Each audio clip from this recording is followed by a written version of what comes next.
Praise lord brother.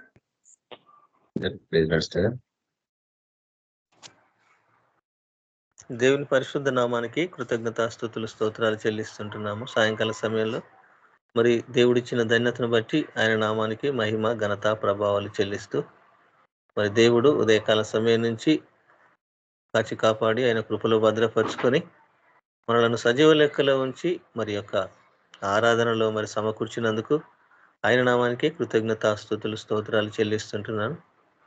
మరి రాత్రికాల సమయంలో దేవుడిచ్చిన ధన్యతను బట్టి ఆయన నామానికి మహిమ కలుగును గాక.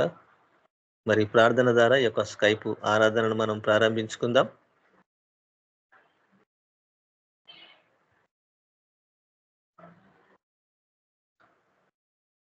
Praise lord Swapna sister. Praise lord sister.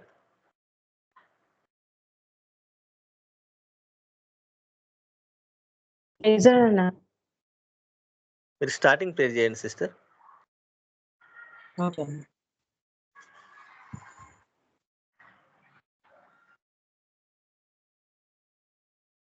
స్తోత్రం ప్రభా, పరిశుద్ధాత్మల దేవ, యేసు ప్రభానికి వందనాలు చెల్లించుకుంటున్నాం తండ్రి. ప్రభా మరి నాయన ఈ నామం ఇక్కడంతా ప్రభా మీ స్వరం వినటానికి వచ్చిన దేవా. ప్రభా తండ్రి ప్రభా మాతో మాట్లాడండి దేవా, నీకే వందనాలు చెల్లిస్తున్నాం ప్రభా తండ్రి. ప్రభా తండ్రి మరి వచ్చిన అందరినీ కూడా మమ్మల్ని ఆశీర్వదించండి ప్రభా. దేవా మరి మమ్మల్ని అందరినైనా కాల్చి కాపాడుతూ పోషిస్తూ ప్రభా సజీవ లెక్కలు మమ్మల్ని అందరూ పెట్టినారయ్యా. అందరి వాటిని చెల్లించుకున్నాం తండ్రి. ఈ సేవలు మమ్మల్ని అందరినీ వాడుకుంటూ ప్రభా తండ్రి నేను నీకు వందనాలు చెల్లిస్తున్నాం ప్రభా తండ్రి. ప్రభా తండ్రి మా బలహీనతలను తీసిన ప్రభావ మీ వాక్యం చేత మాట్లాడిన బలపరిచిన ప్రభావ ఎంతో ప్రభావ మరి ఆశతో వచ్చిన ప్రభా తండ్రి మీ వాక్యం వినటకు తండ్రి ప్రభా. దేవా తండ్రి ప్రభా మరి అంత్య దినాల్లో మేము ఉన్నాం తండ్రి భయంకరమైన తండ్రి అపాయకరమైన దినాల్లో ప్రభా తండ్రి మీ వాక్యం మాకు ఎంతో అవసరం తండ్రి ప్రభావ మమ్మల్ని ఓదారుస్తుంది ప్రభావ మీ వాక్యం బలపరుస్తుంది అయ్యా తండ్రి. అయ్యా తండ్రి అందుకు మీ సలలోకి వచ్చినాం తండ్రి ప్రభా. మా దేవానికి వందనాలు చెల్లిస్తున్నాం తండ్రి ప్రభావ మాతో మాట్లాడిన బలపరచండి తండ్రి. మీ శక్తితో నింపండి ప్రభావ దేవానికి వందనాలు చెల్లిస్తున్నాను తండ్రి ప్రభా. అయ్యా ప్రభా మరి వచ్చిన ప్రతి వారితో కూడా ప్రభావ మాట్లాడండి దేవా ప్రభా. రాని వారితో మాట్లాడి నడిపించండి దేవా ప్రభా. దేవా మరి మాకు సమయం ఇచ్చినందుకు వందనాలు ప్రభా తల్లి. ఇంత మంచి ప్రభా తల్లి ఐక్యత మాకు ఇచ్చినందుకు మీకు వందనాలు తెలియజేసుకుంటాం తండ్రి ప్రభా. దేవ ఐక్యత కలిగి ఎంతో శ్రేష్టం తల్లి, ఎంతో మేలు తండ్రి దేవా ప్రభా. మా దేవ మరి ఆత్మ కలిగించిన ఈ ఐక్యతలో ప్రభావ మేము పాల్పొందాలని తల్లి మేము బలపడాలని వేడుకుంటున్నాం తండ్రి ప్రభా. మీరు ఆఖరి ప్రభావం అందరినీ సిద్ధపరచుకుని తండ్రి ప్రభా. యేసుక్రీస్తు పరిశుద్ధ నామములో ప్రార్థిస్తున్నాను తండ్రి. ఆమేన్.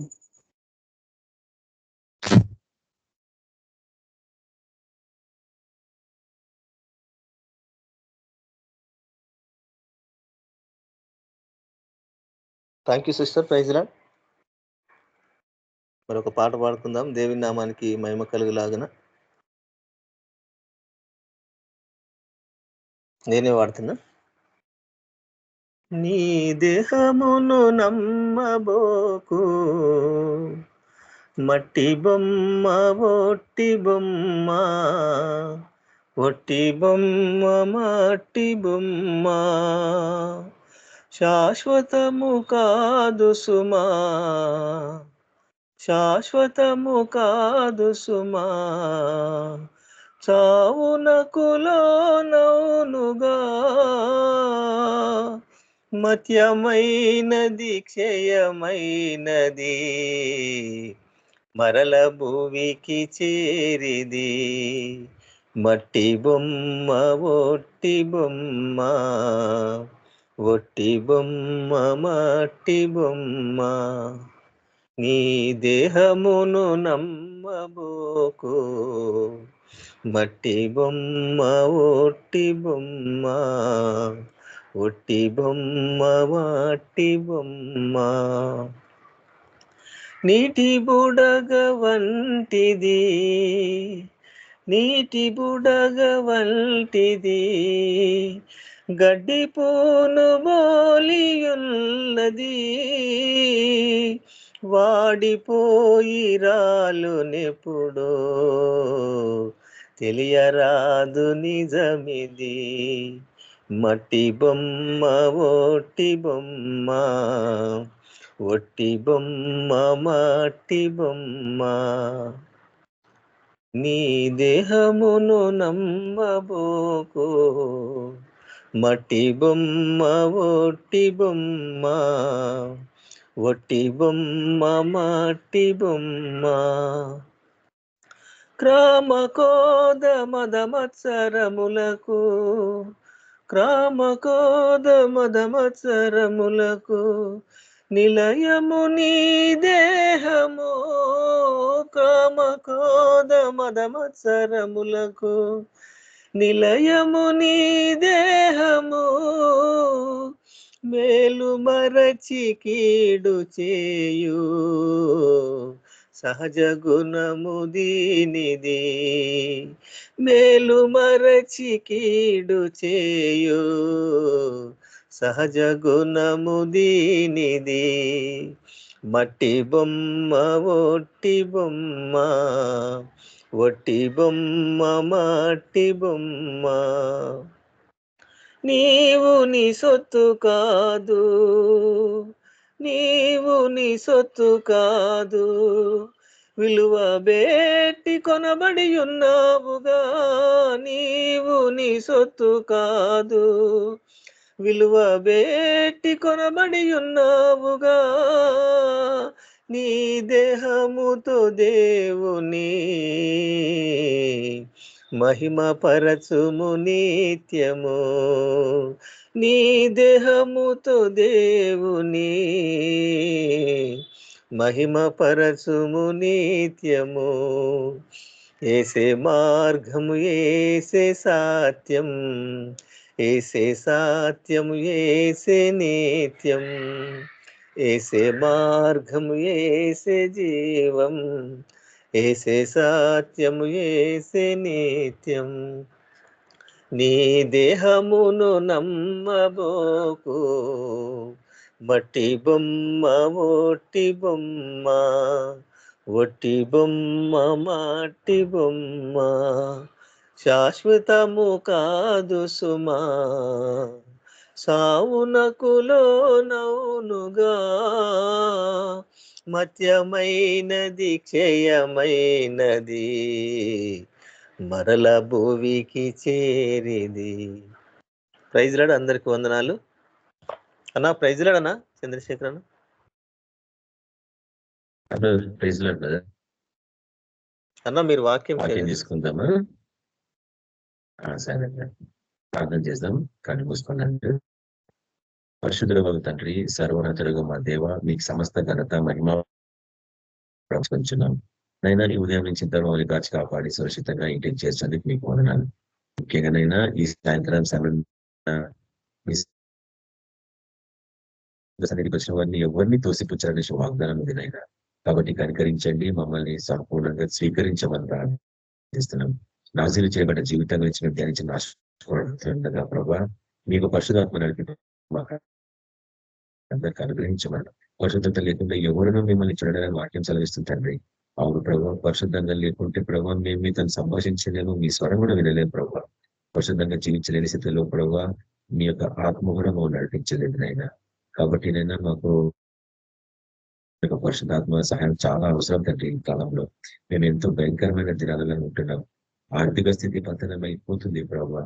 యుద్ధాలు ఎక్కడ చూసినా ప్రభావ, కరువులు, భూకంపాలు ఎక్కడ చూసినా కానీ ఎప్పుడో మీరు మొత్తం మాట్లాడారు, మమ్మల్ని సిద్ధపరుస్తున్నారు. కానీ ప్రభావ దేని విషయంలో కూడా మీరు త్వరపడకండి, భయపడకండి అని మీరు హెచ్చరించినారు నైనా. కాబట్టి నైనా అంతం వెంటనే రాదన్నారు నైనా. ఇవన్నీ వేదనలకు ప్రారంభం అన్నారు తండ్రి. కాబట్టి నైనా మా కాలంలో వేదనలు ఉంటాయి, కానీ ప్రభావ మీ అందు మాకు దృఢనిశ్చయత, మీ అందు మాకు సమాధానం తండ్రి. ఈ లోకంలో ఎవరి ద్వారా లేదు ప్రభావ. ప్రతి ఒక్కరి చివరికి మోసగాడలాగానే బయటకు వచ్చిన నైనా. కాబట్టి మనుషులు ఆశ్రయించకంటే యెహోవాను ఆశ్రయించడం మేలని వాగ్దానం ఉంది ప్రభావ. వాగ్దానం మీద ఏదైనా మేము ఆధారపడుతున్నాం తండ్రి. మీరే మాకు ఆదరణ, మీరే మాకు శరణు ప్రభావ. మా యొక్క ఆశ్రయపురము మీరే తండ్రి. కాబట్టి మీ సన్నిధికి వచ్చినాం తండ్రి. మమ్మల్ని బలపరచండి, స్థిరపరచండి. ఈ యొక్క మహాశ్రమల కాలంలో ఏ రీతిగా మీ కొరకు సాక్షులు ఉండాలా, బుద్ధిలేని కన్యకలకు ఏ రీతిగా మేము తండ్రి ఈ యొక్క జ్ఞానాన్ని పంచుకోవాలా సహాయపడమని ప్రార్థిస్తున్నాం నైనా. మీ మహిమార్థంగా మమ్మల్ని అందరూ నిలబెట్టుకొని ఈ యొక్క ఆరాధనలో పాల్గొన్న వారందరినీ ఆశ్రయించండి సంపూర్ణమైన ఆరోగ్యంతో. అదేవిధంగా ఆర్థికంగా మెరుగుపరచండి, అప్పులన్నింటినీ క్యాన్సర్ చేయండి, వారి శరీరాలను స్వస్థపరిచింది అయినా వారి జీవితంలో విశేషమైన అద్భుతాలు జరిగించమని యేసు క్రీస్తు పరిశుద్ధ నామములో ప్రార్థిస్తున్నాం తండ్రి. ఆమేన్. ఈరోజు మనము నాజీలు చేపట్ట జీవితానికి సంబంధించిన మరి కొన్ని విషయాలని అందించాలని ఆశపడుతుండగా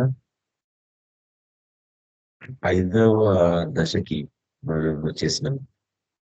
నాజీలు చేపట్ట జీవితం లేక ప్రభు కొరకు ప్రత్యేకింపబడి పరిశుద్ధంగా జీవించడం. ముఖ్యంగా నాజీలు చేపట్ట జీవితం ఏంటంటే ఇంగ్లీష్ లో కాన్సెక్రేషన్ అంటాం. నాజరీన్ ఓ అంటాం. అంటే నజరీను శపథం లేక నాజీలు శపథం. నాజీలు చేయబడ్డ జీవితాన్ని శపథం లాగా తీసుకోవడం అన్నమాట. అట్లా దాన్ని మనం సామాన్య భాష వాడుక భాషలో మటుకు పవిత్రమైన జీవితం లేక పరిశుద్ధమైన జీవితం జీవించడం ప్రత్యేకంగా అంటే అర్థం అది అన్నట్టు. కాబట్టి నాజీలు చేపట్ట జీవితమే గాని పౌలు మనకు అనేక పర్యాయ విషయాలను హెచ్చరిస్తూ క్రైస్తవ జీవితం ఏ రీతి ఉంటుందంటే అంచెలంచెలుగా ఎదగడం నిబంధన అర్థం వంటిది.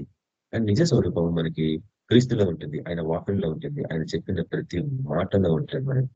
కాబట్టి పాత నిబంధన కాలంలో మనం చూస్తాం ఇశ్రాయేలు పేరు బానిసలాగా ఉన్నారు. బానిసత్వము పాపానికి సాదృశ్యం అని మనకు అందరికి తెలుసు. కానీ మోషే వంటి ప్రవక్త ఒకడు వచ్చి వారిని బానిసత్వంలో నుంచి బయటికి తీసుకొని రావాలా. ప్రభువే సహాయకుడు అక్కడ మనం చూస్తాం. కాబట్టి బానిసత్వం అనే పాపపు జీవితాన్ని నుంచి వాళ్ళు బయటికి రావడం అనేది మనం చూస్తున్నాము. అది మొదటి దశ.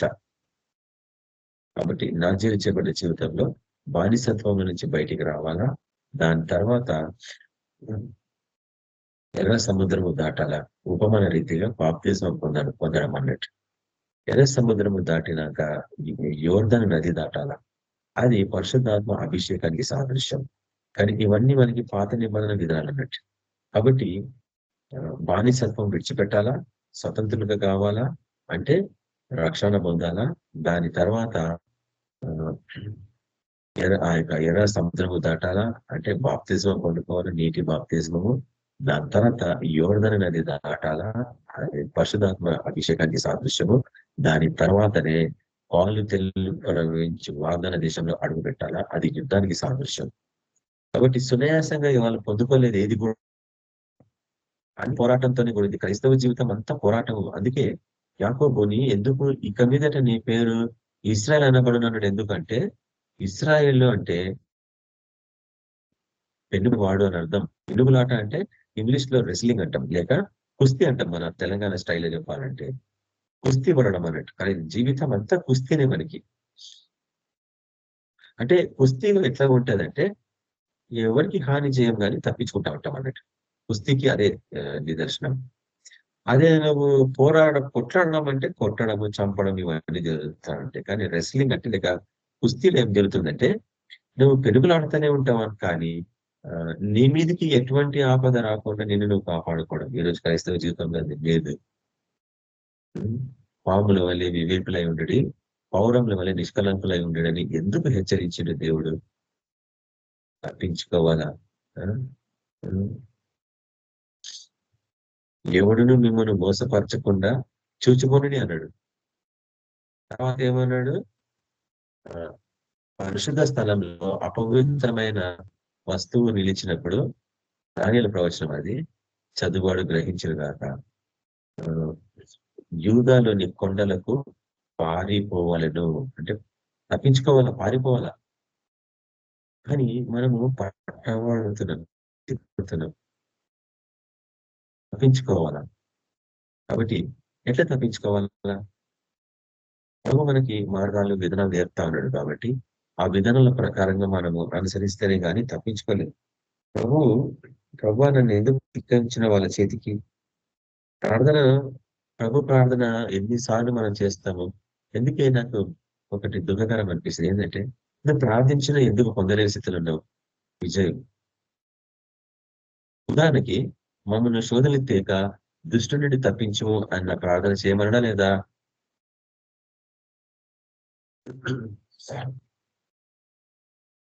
అది ఆత్మలో ఎందుకు మనం ప్రార్థన చేయం?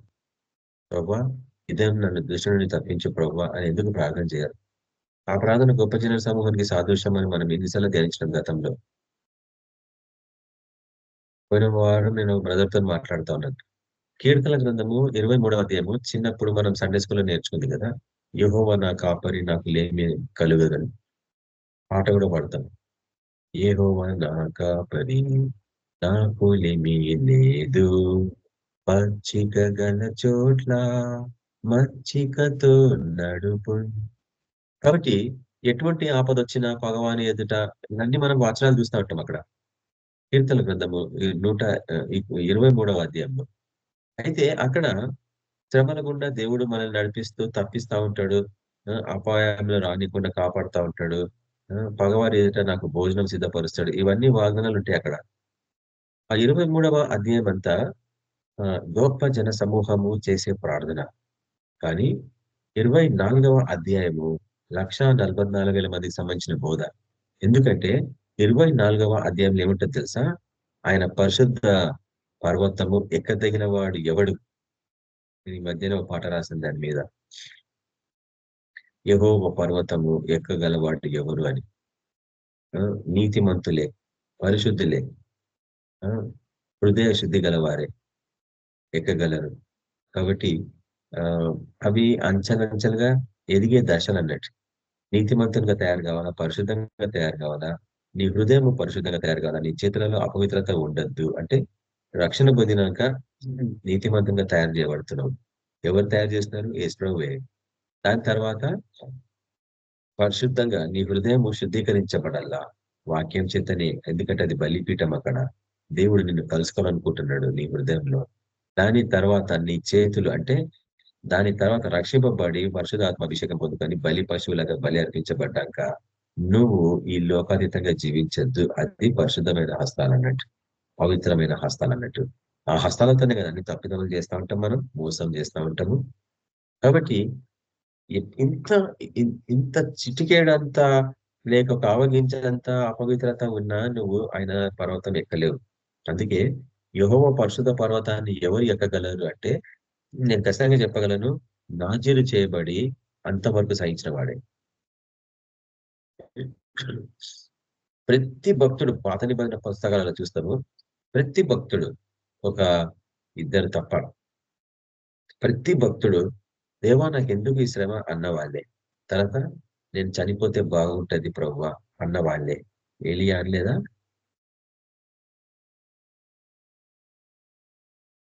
అన్నాడు కదా అబ్షాలోము చనిపోయినప్పుడు, నేను కూడా చనిపోయి నా కుమారుని దగ్గరికి వెళ్తా అన్నాడు. ఆ రీతిగా తన ఆయుష్ తగ్గించుకుంటుంది. తను చేసిన ఒక్క పాపం వల్ల కుటుంబం అంతా చిన్నభిన్నమైపోయింది. కాబట్టి నాజీరు చేయబడిన జీవితం ఎట్లుంటదంటే దేవుడు క్షమిస్తాడు, కానీ పరిణామం అనుభవించక తప్పదు నువ్వు చేసిన పాపానికి. అందుకే చివరి దశకి మన చివరి దశ ఎట్లా ఉంటది? నాజీరు చేయబడ్డ జీవితం కూడా అంచెలంచెలుగా ఎదిగే జీవితమే. కొన్ని సత్యాలు చెప్తే వాటికి అంత విలువ ఇవ్వరు మనుషులు. ఎందుకంటే ఈ యొక్క వాక్యం పట్ల అంత ఆసక్తి, తపన అందరికి కనిపించదు. ఎందుకంటే వాళ్ళు అందరూ గొప్ప జన సమూహంలోనే కొట్టుకొని పోతా ఉంటారు. కానీ 1,44,000 మందిలోకి రావాలంటే మటుకు అంత ప్రయాసం, అది ఇరుకైన మార్గం. అందరూ సులభంగా అన్ని సులభంగా సంపాదించుకోవాలి. రెడీ టు ఈట్ అంటాము, రెడీ టు వేర్ అంటాం, రెడీ మేడ్ గార్మెంట్స్ అంటాం. అంతా రెడీ రెడీ రెడీ. ఎవరికి తయారు చేసుకోవాలా, కష్టపడాలా, వండుకోవాలని లేదు. రెడీ టు ఈట్ అంతే. ఫోన్ చేసుకోవాలా, ఇంటికి తెప్పించుకొని తినాలా. అంటే ఆరాం జీవితం అంటాం. ఆరాం జీవితం అంటే సుఖమైన జీవితం, ఏషావు జీవితం అంటాం ఆత్మీయ స్థితిగా. కానీ నాజీరు చేయబడ్డ జీవితం అంటే ఈ లోకం నుండి ప్రత్యేకింపబడిన జీవితము. నువ్వు బహు కష్టాలు అనుభవించాల్సి వస్తుంటది. ఎందుకంటే మొదటి దశ రక్షణ అనుభవం. నాజీరు చేయబడ్డ జీవితం, ప్రత్యేకింపబడ్డ జీవితం. మొదటి దశ సిలువకి సాదృశ్యం, లేక రక్షణ అనుభవానికి సాదృశ్యం. ప్రతిరోజు ఉదయం లేసినప్పుడు సిలువని ధ్యానించాలా, సిలువ దగ్గర నిలబడవాలని, సిలువ చెంత చేరిన నాడని పాట పాడతారు. సిలువ చాటున నన్ను కాపాడుకో ప్రభువా అని ప్రార్థన చేస్తావు. దాని అర్థం ఏంటంటే ప్రతిరోజు నువ్వు జ్ఞాపకం చేసుకుంటున్నావు, నా ప్రభువు నా కొరకు తన ప్రాణాన్ని క్రయధనంగా పెట్టి నన్ను కొనుక్కున్నాడు. నేను నా సొత్తు కాదు, నేను ఆయన బానిసని. కాబట్టి మొదటి దశ రక్షణ అనుభవము సిలువని సూచిస్తుంది. రెండవ దశ రక్షింపబడ్డవాడు ఎట్లా ఉంటాడు అంటే పెనుగులాట, అదే సెల్ఫ్ అంటాం, లేక స్వీయ జీవితం. ఈ స్వీయ జీవితంలో ఏమవుతుందంటే పాత నియమాలు, పాపపు నియమాలు బలవంతం చేస్తా ఉంటాయి. తిరిగి పో బయటికి, తిరిగి వెనకకి వెళ్ళిపో, పంది తిరిగి బురదలకు వెళ్ళినట్లు, కుక్క తన వాంతికి తట్టు తిరిగినట్లు అని చెప్తారు కదా పౌలు తిమోతి రాష్ట్ర పత్రికలో. అట్లా స్వీయ జీవితము బహు కష్టతరమైంది. కొత్తగా రక్షణ అనుభవాలకు వచ్చిన వాళ్ళకందరికీ ఈ శ్రమ, ఈ యొక్క పెనుగులాట ఉంటది అన్నట్టు. శరీరానికి ఆత్మకి విరోధం అన్నట్టు. నీ శరీరము నీ శత్రువు అని ఎన్నిసార్లు వాక్యం చూపించిన నేను. అందుకు మళ్ళీ నీ శత్రువుని ఎందుకు నువ్వు పోషిస్తావు? ఎందుకు వాడిని అలంకరిస్తావు? అంటే నువ్వు విగ్రహారాధికుడివే కదా. బాడీ బిల్డర్స్ నుంచి నేను చాలాసార్లు చెప్తా ఉంటాను. బాడీ ఎందుకు బిల్డ్ చేసుకుంటారు అంటే అది వాడికి ఒక విగ్రహము, దాన్ని పోషించుకోవడం. అద్దాల ముందు ఎందుకు అందంగా తయారవుతారు? రంగులు పూసుకుంటా, పౌడర్లు పూసుకుంటా, ఎందుకు బాగా అంతసేపు అలా అద్దాల ముందు అలంకరించుకుంటారు? వాళ్ళ వ్యక్తిగత జీవితమే వారికి విగ్రహం అయిపోయింది. ఇవన్నీ కష్టం మనం చెప్పడం, కానీ చెప్పకపోతే నేను దానికి ఉత్తరవాదినే కదా. వాళ్ళు నాకు బయలుపరచబడ్డప్పుడు నేను చెప్పాల్సిందే. కొంచెం ప్రేమతో ప్రయత్నిస్తాను చెప్పనికి, కానీ కొన్నిసార్లు కాదు. ఎందుకంటే నిలువెచ్చని జీవితాన్ని ఏర్పరచుకున్నారు దురదృష్టములు గల వారన్నట్టు ఈ కాలంలో ఉన్నవారు. లేక ఈ చెవితో విని ఆ చెవితో విడిచిపెట్టి నెక్స్ట్ అవతలకి వెళ్ళిపోయే జీవితం అంటాడు యాకోబు. అద్దంలో తీసుకొని అవతలకు వెళ్ళిపోయే జీవితం అంటే ఆదివారం వాక్యం వినాలా, 12 గంటల తర్వాత మళ్ళా యథావిధిగా జీవించాలా. ఆదివారమే, మళ్ళీ శనివారం కూడా కాదు. ఆదివారం మధ్యాహ్నం తర్వాతనే మళ్ళా యథావిధి. అట్లా ఉంటది అన్నట్టు స్వీయ జీవితం. బహుగా పెనుగులాట, రాత్రంతా ఎట్లా పెనుగులాడింది ఆయన. మనం కూడా ఈ 2వ దశలో పెనుగులాడుతూనే ఉంటాం. కాబట్టి మీరు తీర్మానించుకోండి. నేను ఒకటి నేర్చుకున్నాను నా లైఫ్ లో. కొందరికి దీర్ఘకాలం ఉంటది పెనుగులాట, కొందరికి మరి కొంతకాలం ఉంటుంది పెనుగులాట. కొందరికి రక్షింపబడ్డ ఒక 6 months 1 year వరకు ఉంటుంది పెనుగులాట. దాని తర్వాత యథావిధి అయిపోతుంది. మరి కొందరికి మటుకు జీవితాంతం ఉంటుంది పెనుగులాట. కాబట్టి నాజీలు చేయబడ్డ జీవితము పెనుగులాటకి సాదృశ్యం 2వ దశలో, లేక స్వీయ జీవితము, శరీర జీవితము, ఆత్మ జీవితానికి వైరం, శత్రుత్వం అన్నట్టు. అందుకు నీ శరీరం ఒక దిక్కు చెప్తుంటే నీ ఆత్మ ఇంకొక దిక్కు చెప్తుంటుంది. అందుకే ఆత్మ సిద్ధము కానీ శరీరం సిద్ధం కాదంటాడు పౌలు.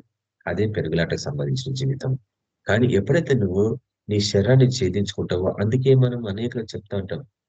క్రొత్తగా బాప్సం పొందిన వారికి అందరికి ఏమని చెప్తామంటే ఉపవాసం ఉండడం నేర్చుకోండి. బహు సునాయాసం అన్నట్టు ఈ దశల నుంచి బయటికి రావడం. ఉపవాసం ఉండడం నేర్చుకోవాలి. వారానికి ఒక పూట అలవాటు అయ్యేంత వరకు, అలవాటైనాక 2 పూటలు, అలవాటైనాక ఫుల్ డే ఒక రోజు. మరి కొన్ని సంవత్సరాలకి, కొన్ని కాలానికి నువ్వు 2 రోజులు కూడా ఉపవాసం ఉండగలవు, 3 రోజులు కూడా ఉపవాసం ఉండగలవు వారానికి. కొంతమంది మటుకు వారమంతా ఉపవాసం ఉంటారు. అలవాటు అయిపోతుంది, శరీరం సాధన చేయబడుతుంది. కాబట్టి ఎప్పుడైతే మీకు ఒక సీక్రెట్ చెప్పాలనుకుంటున్నా, ఎప్పుడైతే ఈ శరీరాన్ని నువ్వు ఉపవాస జీవితానికి అలవాటు చేస్తావో నీ అంతరంగ పురుషుడు బహుగా బలపడుతూ ఉంటాడు. అప్పుడు ఏమవుతుందంటే ఒక దిక్కు నువ్వు శుద్ధీకరింపబడ్డ జీవితము, నాజీలు చేయబడ్డ జీవితము, ప్రత్యేకింపబడి పరిశుద్ధంగా ఆయన కొరకు జీవించే జీవితము. ఇంకొక దిక్కు నీ బాహ్య పురుషుడు బలహీనంగా అయిపోయి అంతరంగ పురుషుడు బలం కావడం వల్ల ఏమవుతుందంటే పరిశుద్ధాత్మ తరచుగా నీతో నివసించడానికి ఆశపడతాడు. ఎప్పుడైతే నువ్వు శరీరానికి ఎక్కువగా ప్రాధాన్యత ఇస్తావో పరిశుద్ధాత్ముడు రావడం నీ దగ్గరికి. ఎందుకంటే ఆయనకి శరీరం అంటే విరోధం. ఈ శరీరము పాపపు నియమం ఉంది ఇందులో. ఆదాం కాలం నుంచి మొదలుకొని ఈ రోజు వరకు ఆదాము వాళ్ళు చేసిన పాపము నియమము, పాపపు నియమము నీ శరీరంలో ఉంది ఇంకా. అయితే ఆ పాపము అనే అదొక జీవి, అదొక ఆత్మ. పాపం అనేది ఒక ఆత్మ. ఎందుకంటే నేను ఎన్నిసార్లు మీకు చూపించిన, పాపం అనేది ఒక ఆత్మ, కోపం అనేది ఒక ఆత్మ, అసహ్యం అనేది ఒక ఆత్మ, ఈర్ష్య అనేది ఒక ఆత్మ. ఇవన్నీ ఆత్మలు. మనం మానవ హృదయంలో ఎన్ని లక్షల ఆత్మలు వచ్చి కూర్చుంటే అవకాశం ఇస్తే. అట్లనే దేవుడు పరిశుద్ధమైన ఆ యొక్క జీవులను క్రియేట్ చేసాడు మనకు. ప్రేమ అనేది ఒక ఆత్మ, దయ అనేది ఒక ఆత్మ, ఇవన్నీ ఆత్మలు. సమాధానము అనేది ఒక ఆత్మ, దీర్ఘ శాంతము అనేది ఒక ఆత్మ. కాబట్టి ఇవన్నీ పరిశుద్ధాత్మ యొక్క ఫలాలు రీతిగా చెప్పాలంటే. అందుకు ఈ యొక్క స్వీయ జీవితం నుంచి ఎప్పుడైతే నువ్వు బయటికి వస్తావో నువ్వు పరిశుద్ధాత్మ అభిషేకం కొరకు రెడీ ఉన్నట్లే. కాబట్టి ఇంకో విషయం, పరిశుద్ధాత్మ అభిషేకం లేకుంటే ఏం జరుగుతుంది చెప్పాలన్నా? ఎంత డేంజరస్. పరిశుద్ధాత్మ అభిషేకం లేకపోతే యేసు క్రీస్తు నామము పని చెయ్యదు. అది విధానం. ఆయన నామానికి మహిమ రావాలంటే పరిశుద్ధాత్మ అభిషేకం ఉండాల. మనం ఎప్పుడు చెప్పం కదా, ఎప్పుడు ధ్యానించని రీతిగా ఆయన నామము వలన దయ్యములు గజగజ వణుకుతాయి. ఎప్పుడో తెలుసా? నీలో పరిశుద్ధాత్మ ఉంటేనే. పరిశుద్ధాత్మ ఉంటేనే యేసు క్రీస్తు అన్న నామము యాక్టివేట్ అయిపోతుంది, ఒక న్యూక్లియర్ బాంబు లాగా. అది పోయి బద్దలయ్యి ఆ నామము దుష్టశక్తులన్నింటినీ పారగొడుతుంది. కానీ పరిశుద్ధాత్మ అభిషేకం లేకుండా నువ్వు ఎంత పెద్దగా అరిచినా ఏసునామన విలువ బయటికి రా అంటే అది రాదు. ఎవరు రా అంటే కేవయ కుమార్ల ఉపమానం అది. వాళ్ళలో లేదు పరిశుద్ధాత్మ. యేసుక్రీస్తు నామం వాడింటాడు, ఫినిష్డ్. కాబట్టి సైతానుడు ఎప్పుడు భయపడతాడో తెలుసా? నీలో పరిశుద్ధాత్మ ఉంటేనే. అందుకే చాలా మందికి పరిశుద్ధాత్మ అభిషేకం రాదు. ఎందుకు? వాడు నీకు ఆటంకం కల్పిస్తా ఉన్నాడు. నీ స్వీయ జీవితంలో నీకు అదొక పెద్ద అడ్డుగా ఉంటది అన్నట్టు, బండలాగా ఉంటది అన్నట్టు. దాన్ని ఎప్పుడైతే నువ్వు ఛేదించుకొని నీ శరీరాన్ని 3వ దశకు వస్తావో నువ్వు రెడీగా ఉన్నావు పరిశుద్ధాత్మ అభిషేకం కోరి. అదే త్యాగపూరితమైన జీవితం. 3వ దశ త్యాగం అంటే సాక్రిఫైస్ అంటాం, బలి లేక బలి అర్పణ అంటాం. బలి అర్పణ జీవితం, దినదినం బతుకు దేబడ్డ గొర్రెపిల్ల జీవితం అనేది 3వ దశ. అంటే ప్రత్యేకింపబడ్డ వారు ప్రతిరోజు ఈ లోకం దృష్టిలో, కానీ ప్రభువునందు జీవిస్తా ఉంటారు అన్నట్టు. అందుకు నువ్వు రెడీగా ఉంటావు అన్నట్టు. కాబట్టి త్యాగపూరితమైన జీవితము తెల్ల జెండాకి సాదృశ్యం. ఏ రీతిగా అయితే స్వీయ జీవితము పెనుగులాటకి రెస్లింగ్ కి సాదృశ్యము, ఏ రీతిగా రక్షణ అనుభవము సిలువకి సాదృశ్యము, అదే రీతిగా త్యాగము అనేది తెల్లని జెండాకి సాదృశ్యం, వైట్ ఫ్లాగ్ అంటాం ఇంగ్లీష్ లో. అదే రీతిగా త్యాగపూరితమైన జీవితం తర్వాత 4వ దశ సేవకుడు లేక పనివాణి జీవితం. నేను పోయిన వారం మీకు చూపించిన వ్యత్యాసాలు, సేవకుడికి దాసుడికి తేడా ఏదనేది. 4వ దశలో నువ్వు ఒక పనివాని వల్లే ఉండాలా. ఏ పని చెప్పినా చేసేటట్లు ఉండాలా. ఇది బహుగా విధేయత కూడింది. నేను కొంతసేపట్లో ఇవన్నీ వాక్యాలు మీకు చూపిస్తాను మరోసారి. ఈ 4వ దశలో చాలా మందికి అహం అడ్డొస్తా ఉంటాయి. ఎందుకంటే శరీర నియమములు సంపూర్ణంగా వాళ్ళు అగ్నికి అర్పించలేదు, అవి ఆహుతి కావాలా. అందుకు పరిశుద్ధాత్ముడు నీ మీదకి వచ్చినప్పుడు ఏం జరుగుతుందంటే ఈ శరీర నియమములన్నీ కాలిపోతా ఉంటాయి అగ్నికి. దాని ముందు ఏం నిలబడలేదు. అవి కాలిపోయినాక ఎండిపోయినాక మళ్ళా దాన్ని జీవింపజేసుకుంటా ఉంటావు నువ్వు ఈ లోకాతీతంగా జీవించి. ఎవడన్నా ఏమన్నా మాట అంటే అని అంటాం మనం. ఎందుకు?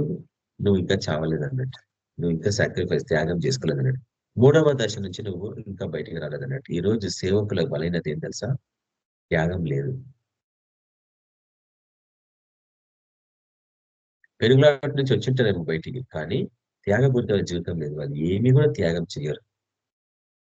అందువల్ల ఒక బిజినెస్ లేక ఉద్యోగం లాగా తీసుకున్నారు దాన్ని. కాబట్టి తప్పులేదు, పనివాడు జీతానికి పాత్రుడు ఉంది కదా. కాబట్టి ఈ పనివాడు ఏ రీతి ఉండాలా? ఎప్పుడు పరిచారకుడు లాగా ఉండాలా? ఎట్లుండాలా? ఒక గిన్నె తీసుకోవాలి, నీళ్ళ గిన్నె, దాని తర్వాత ఒక టవల్ పెట్టుకోవాలి భుజం మీద. అది పనివాని సూచన, అదొక చిహ్నం అన్నట్టు. ఒక బేసిన్ చేతితో పట్టుకొని ఇంకో చేతితో టవల్ పట్టుకోవాలా. అంటే ఎవరు వచ్చినా కానీ వారి కాళ్ళు కడిగి వారికి టవల్ ఇవ్వాలా, తుడవాల టవల్తో కాళ్ళు. ఆశ్చర్యం కదా. కాబట్టి సేవకుని దశ లేక పనివాని దశ వరకు నువ్వు వచ్చినవా? నేను పోయినవారు మీకు ఈ ప్రశ్న ఇచ్చిన. ఈరోజు ఇన్ని సంవత్సరాలు నువ్వు దేవుని బిడ్డగా జీవిస్తూ ఏ దశలో ఉన్నావో ఎప్పుడన్నా నువ్వు గ్రహించగలిగినవా? ఒక పేపర్ పెన్ను తీసుకొని రాసుకోవాలా. పాత రికార్డింగ్స్ డౌన్లోడ్ చేసుకోండి. చేసుకొని మొబైల్ ఫోన్లో కాపీ చేసుకోండి. కాపీ చేసుకొని చెవికి పెట్టుకొని ఒక క్లాస్‌లో ఒక స్టూడెంట్ నేర్చుకున్నట్లు నేర్చుకోండి. ఇవన్నీ రాసుకోని పాయింట్స్. అప్పుడు ఏమవుతుందంటే నువ్వు ఏ దశలో ఉన్నావో ఈ రోజు వరకు ఇన్ని సంవత్సరాలైనాక కూడా నీకు తెలిసిపోతుంది. నువ్వు ఇంకా స్వీయ జీవితంలో ఉన్నావా? లేక త్యాగపూరితమైన జీవితంలో ఉన్నావా? నీకు తెలిసిపోతది. నువ్వెప్పుడు పనివానిలాగా తయారైనావు తెలిసిపోతది. ఇంకెంతకాలం పడుతుందో నీకు తెలుస్తది. కాబట్టి చివరిగా ఆ పరుగు పందెంలో అంటాడు కదా పౌలు, దాన్ని ముగించుకోవాలా. పరుగు పందెంని ముగించుకోవాలా. ఎట్లా ముగించుకోవాలా? చివరి దాన్ని ఫినిష్ లైన్ అంటాం ఇంగ్లీష్‌లో. ఫినిష్ లైన్ ఎవరు చెప్పగలరు? ఫినిష్ లైన్ తెలుగులో ఏమంటారు? ఆహ్,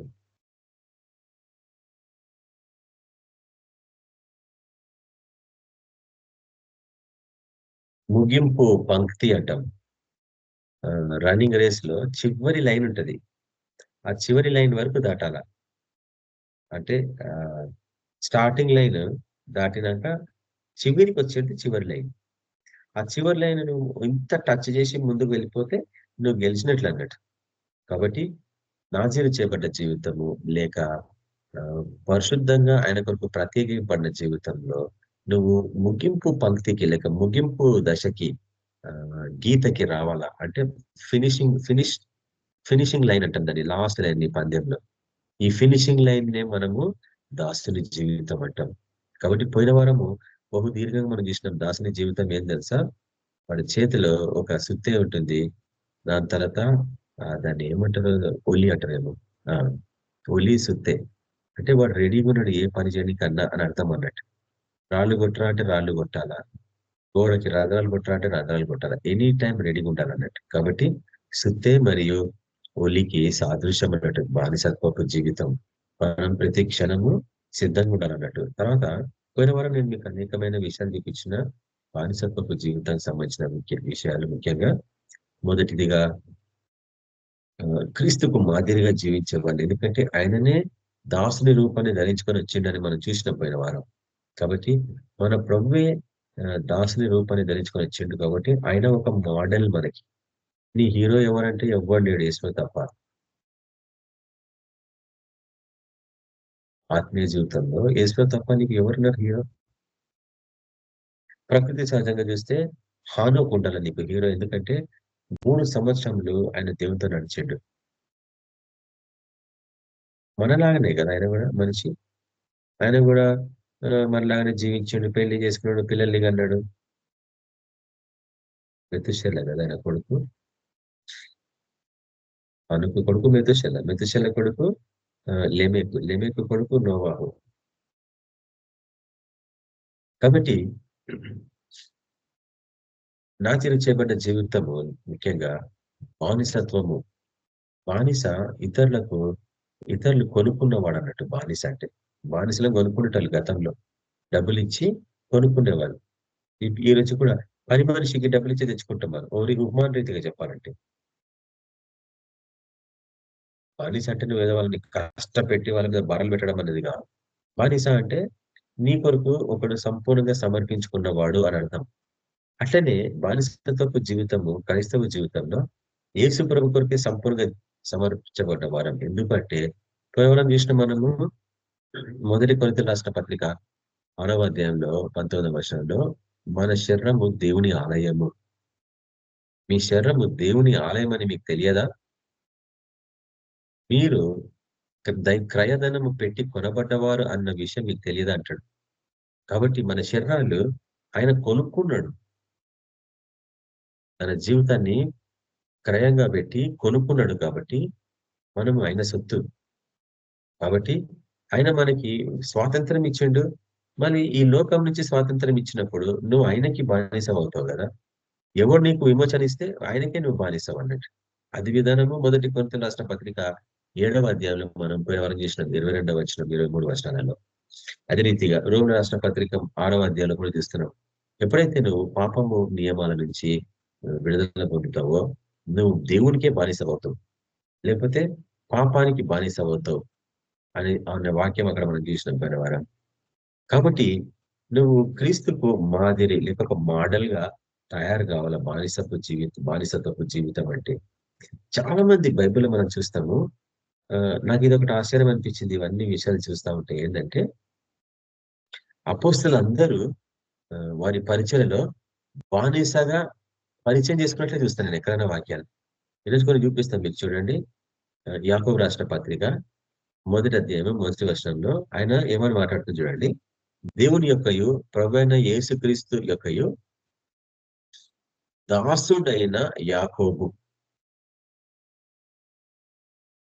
దేవుని యొక్కయు ప్రభువైన యేసుక్రీస్తు యొక్కయు దాసుడైన యాకోబు అన్య దేశముల యందు చెదరియున్న 12 గోత్రముల వారికి శుభమని చెప్పి వ్రాయినది.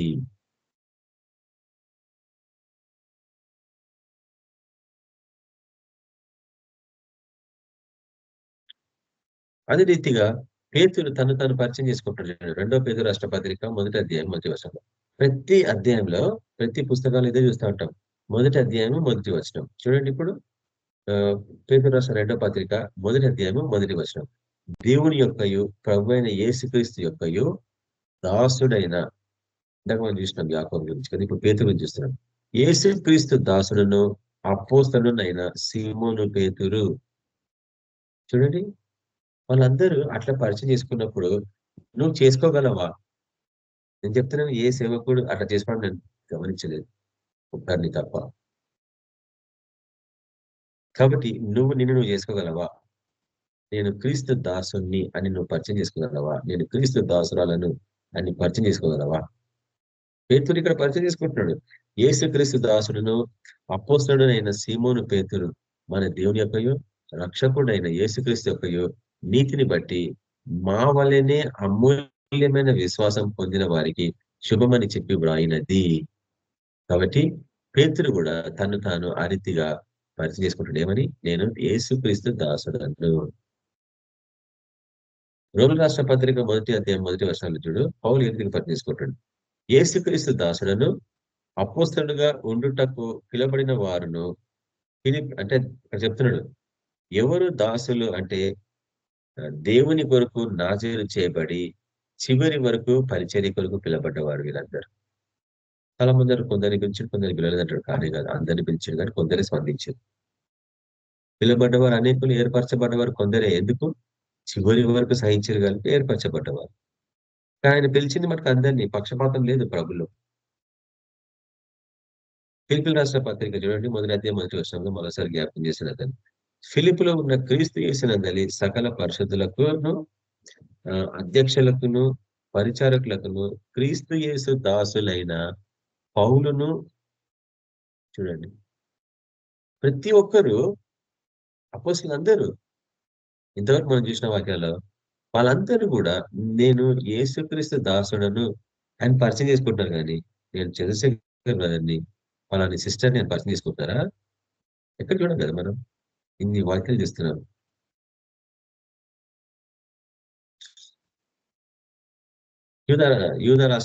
యూదా పత్రికలు చూస్తాం చూడండి. యూదా పత్రిక 1వ అధ్యాయం 1వ వచనంలో యేసుక్రీస్తు దాసుడను యాకోబు సహోదరుడైన యూదా తండ్రి అయిన దేవుని యందు ప్రేమిపడి యేసుక్రీస్తునందు భద్రము చేయబడి పిలబడిన వారికి శుభమని చెప్పి వ్రాయినది. కాబట్టి ఇక్కడ ఒక విషయాన్ని జ్ఞాపకం చేస్తున్నాడు. యేసుక్రీస్తు దాసుడను అని యాకోబు కూడా పరిచయం చేసుకుంటాడు, పౌలు పరిచయం చేసుకుంటాడు, దాని తర్వాత పేతురు అట్లనే పరిచయం చేసుకుంటాడు. ప్రతి ఒక్కరు ఆ రోజులలో నేను యేసుక్రీస్తు దాసుడను అని పరిచయం చేసుకుంటున్నారు. ఈ రోజే నేను డాక్టర్ సోయన్సో, నేను పాస్టర్ సోయన్సో, నేను అపోస్తలుని, నేను వాడిని, నేను వీడిని అని పరిచయం చేసుకుంటున్నాను, నేను ప్రొఫెసర్ని అని పరిచయం చేసుకుంటున్నాను. తప్పు లేనే లేదు, చేసుకొని. కానీ నేను యేసుక్రీస్తు దాసుడను అని ఎక్కడన్నా ఒక స్థలంలో చెప్పగలరా? చెప్పకపోతే మటుకు ఖచ్చితంగా నాజీరు చేయబడ్డ జీవితంలో వాళ్ళు ఫినిష్ లైన్ కి రాలేదు అనే చెప్పగలం మనం. కాబట్టి మొదటి దశాబ్దపు అపోస్తలులందరూ నేను యేసుక్రీస్తు దాసుడను అనే పరిచయం చేసుకున్నారు. కాబట్టి ఫినిష్ లైన్ అంటే చివరి దశకు వచ్చిన వారు, ముగింపు దశలో ఉండే వాళ్ళు అన్నట్టు వీళ్ళందరూ నాజీరు చేయబడ్డ జీవితంలో దేవునికి దాసులు, దానికి ముందు దేవునికి సేవకులు, తర్వాత మూడవ దశగా యేసుక్రీస్తుని వెంబడించడము అంటేనే దాసునిగా జీవించడము. చదవని ఎవరన్నా ఓపిక ఉంటే కూడా వాక్యాలు కొరింథీయులకు రాసిన 2వ పత్రిక ఎవరికైనా అవకాశం ఉంటే కూడా చదవచ్చు. కొంచెం టైం తీసుకుంటుంది నాకు మటుకు. కొరింథీయులకు రాసిన మొదటి పత్రిక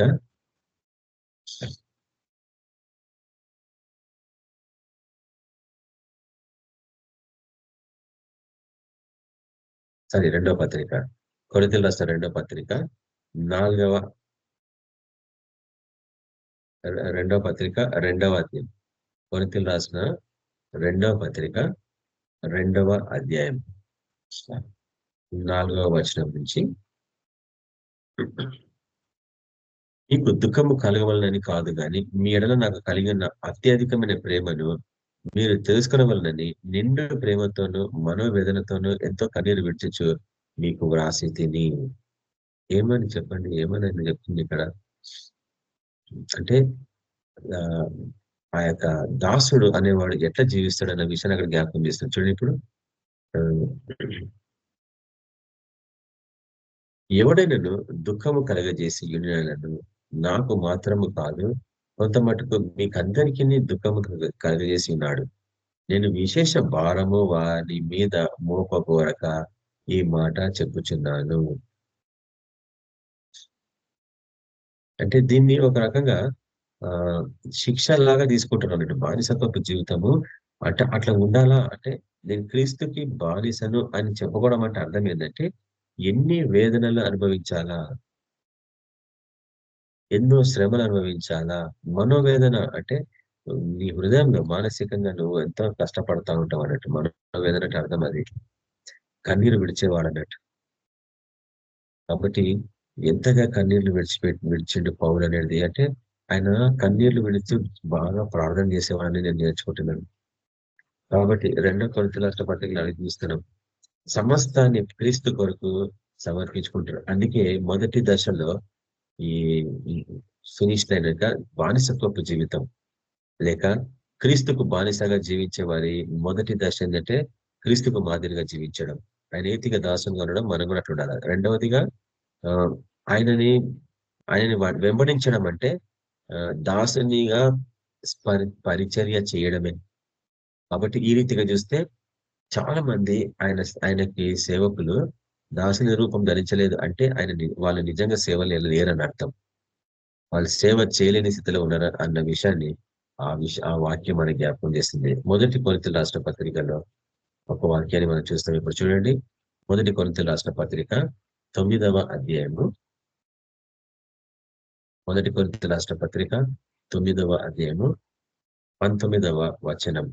నేను అందరి విషయము స్వతంత్రుడనై ఉన్నాను, ఎక్కువ మందిని సంపాదించుకున్నటకై అందరికీ నన్ను నేనే దాసునిగా చేసుకుంటుని. ఆశ్చర్యం. ఈ వాక్యం ఎంత టఫ్ అంటే నువ్వు అనగలవా, నేను అనగలనా? నేను అందరి విషయము స్వతంత్రుడనై ఉన్నాను, ఎక్కువ మందిని సంపాదించుకున్నటకై అందరికీ నన్ను నేను దాసునిగా చేసుకుంటుంది. ఈ సీక్రెట్ నీకు అర్థమైంది ఈరోజు? నీ పరిచయంలో ఎందుకు మనుషులు రక్షణలోకి వస్తలేరు? ఎక్కువ మందిని ప్రభు కొరకు ఎందుకు నువ్వు సంపాదించుకోలేకపోతున్నావు? దీన్ని నువ్వు దాసునిగా చేసుకోలేదు కాబట్టి దేవుణ్ణి యేసు ప్రభుకి నేను దాసుడని అంటే మనుషులకు కూడా నేను దాసుడను అంటే మనుషులకు కూడా నేను పరిచర్య చేసేవాడిని అని చెప్తుంది వాక్యం 19వ వచనం. వీటిని రాసి పెట్టుకోండి జాగ్రత్తగా, మీకు తర్వాత ఏవి కూడా జ్ఞాపకానికి రావు. ఎందుకంటే ఫాస్ట్ లైఫ్ కదా మనది. లేచి పరిగెత్తినట్టు ఉదయం నుంచి సాయంత్రం వరకు ఈ అడవులు చూస్తాం మనం, జంతువులు. అవి పొద్దున్నే లేచి పరిగెత్తి అలసి చివరికి సాయంత్రం ఎవరింటికి వాడికి వస్తాయి. ఆ పశువు రాలేదనుకోండి ఎవరింటికి వాడు అంటే అది దేనికో బలి అయిపోయింది అన్నట్టు. ఆ నుంచి ఈ లోకపు లైఫ్ అట్లనే లేదంటారా? ఉదయం నుంచి సాయంత్రం వరకు నువ్వు పరిగెత్తి ఎక్కడో బలి అయిపోతున్నావు నువ్వు. తన ప్రియులకు ఏ కష్టం లేకుండా ఆయన ఆహారం ఇస్తున్నాడు, వాళ్ళు పుచ్చుకుంటున్నారని ఉంది వాక్యం. కాబట్టి ఇది బహు కష్టతరమైన ఫినిష్ లైన్. చాలా మంది పరుగు పందెంలో మధ్యలో అలసిపోయి ఆగిపోతున్నారు. కానీ చివరి ఆ యొక్క గీత, ముగింపు గీత అంటాం కదా, ఆ ముగింపు గీత వరకు ఎవరు రాలేని స్థితిలో ఉన్నారు. ఎందుకంటే ఇక్కడ చెప్తుంది ఈ వాక్యం, అందరి విషయమున స్వతంత్రుడైనను ఎక్కువ మందిని సంపాదించుకున్నట్టుకై అందరికీ నన్ను నేను దాసునిగా చేసుకుంటుని. నా జీవించబడే జీవితంలో పౌలు ఎంతగా వీటిని మనకి చూపిస్తాడు. ఎందుకు బానిస కావాలనుకున్నాడు, దాసుని కావాలనుకున్నాడు? అందరినీ ప్రభు కొరకు సంపాదించుకోవడానికి కొరకు నువ్వు నేను అట్లా ప్రయత్నించగలమా? అందుకే శిష్యులు కొట్లాడుకున్నారా లేదా మీకు తెలుసు కదా వాక్యం. మత్తయి సువార్తను చూస్తాం మనం. మత్తయి సువార్త 25 చూడండి ఒకసారి. వాళ్ళు ఎట్లా కొట్లాడుకున్నారు? మనలో ఎవడు గొప్పవాడు అని కదా. అప్పుడు ప్రభు గమనించాడు, ఎవడు గొప్పవాడు చెప్పండి. మత్తయి సువార్త 20వ అధ్యాయము 26వ వచనంలో, మీలో అలాగ ఉండకూడదు. ఎట్లా? ఎవడు గొప్పవాడని కొట్లాడుతున్నాడు. అన్య జనులలో చూడండి 25వ వర్షంలో ఏముంది? అన్య జనులలో అధికారులు వారి మీద ప్రభుత్వం చేదురు, వారిలో గొప్పవారు వారి మీద అధికారం చేదురని నీకు తెలియను. మీలో అలాగూ ఉండకూడదు. ఒకరి మీద అధికారం చేయాలని ఉండకూడదంటుంది. మీలో ఎవడు గొప్పవాడై ఉండకూడను వాడు మీ పరిచారకుడై ఉండవలను. ఇదే సీక్రెట్ నేర్చుకోండి మన గ్రూపులు కూడా. ఎవడు గొప్పవాడు తెలుసా? పరిచారకుడే, గొప్పవాడివి. చాలా మంది మొదటి 2 దశలనే గొప్పవాలనుకుంటారు. కొంత వాక్చాతుర్యం ఉంది కాబట్టి గొప్పవాలనుకుంటారు. కానీ కాదు. నువ్వు చేసినా ఏమీ చేయలేవు. ఏ దయ్యం నీ మాట వినవు. నువ్వు ఎంతగా అరిచి గోలబెట్టినా నామములో ఉన్న పవర్ యాక్టివేట్ కానే కాదు. ఆ నామం దయ్యంలు గజగజ వణుకుతాయనుంది వాక్యం.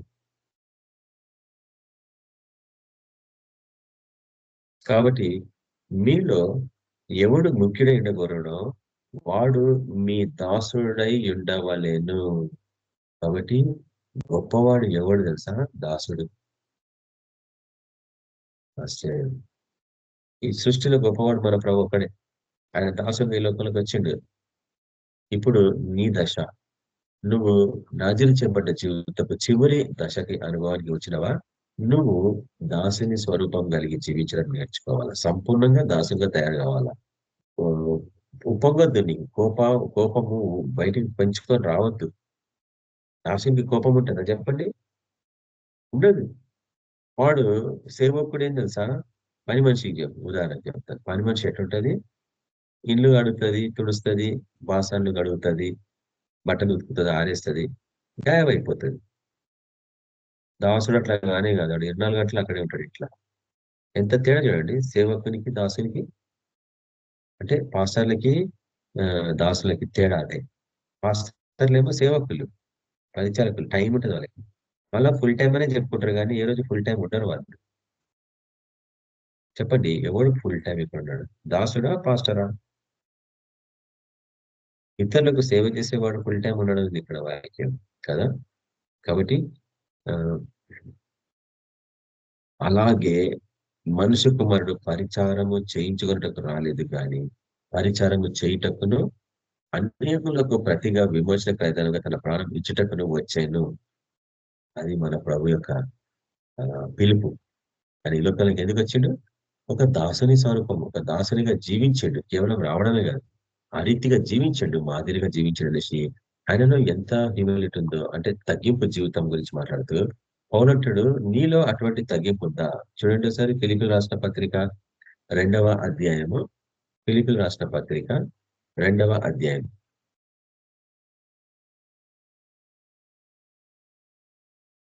3-5 వర్షాలు చూడండి. ఫిలిప్పీయులకు రాసిన పత్రిక 2వ అధ్యాయము 3-5 వర్షాలు.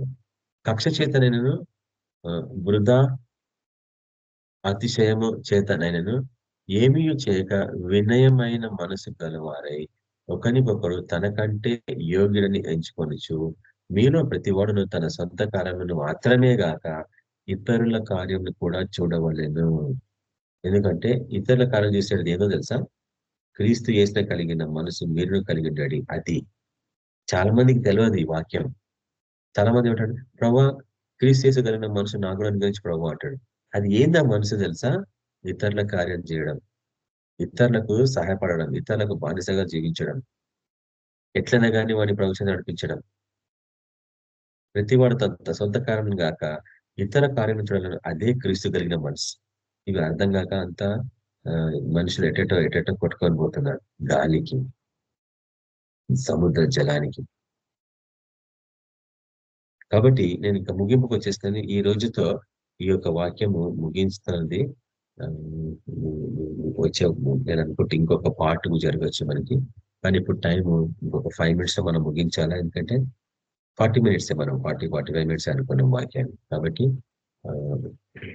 4వ దశలో ఇప్పుడు మనం చూస్తున్నాం. బానిసత్వం లేక క్రీస్తుకు బానిసగా జీవించేవాడు ఎవరిని సంతోషపరచాలనుకుంటాడు తెలుసా? బానిస మనుషులను సంతోషపరచాలని ఆశపడతాడు అనుకుంటుంటారా? కానీ కాదు. చూడండి, ఇది ఎంత పవర్ఫుల్ వాక్యం అంటే, నీలో ఇది ఉందా లేదా ఒకసారి పరిశీలించుకోండి. ఒకవేళ నువ్వు నేను బానిసనని చెప్పుకున్నంత మాత్రాన బానిసవైతావా? అది ప్రవర్తన తీరు విధానం కదా. కాబట్టి చూడండి, ఇక్కడ దళిత రాష్ట్ర పత్రిక 1వ అధ్యాయము 10వ వచనంలో చూడండి, సహోదరులారా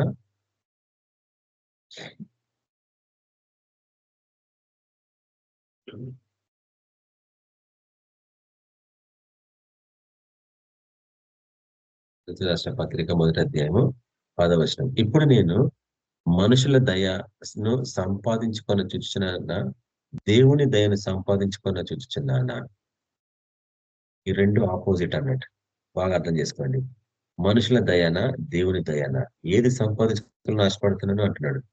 నేను మనుషులను సంతోషపెట్టు కోరుచున్నానా?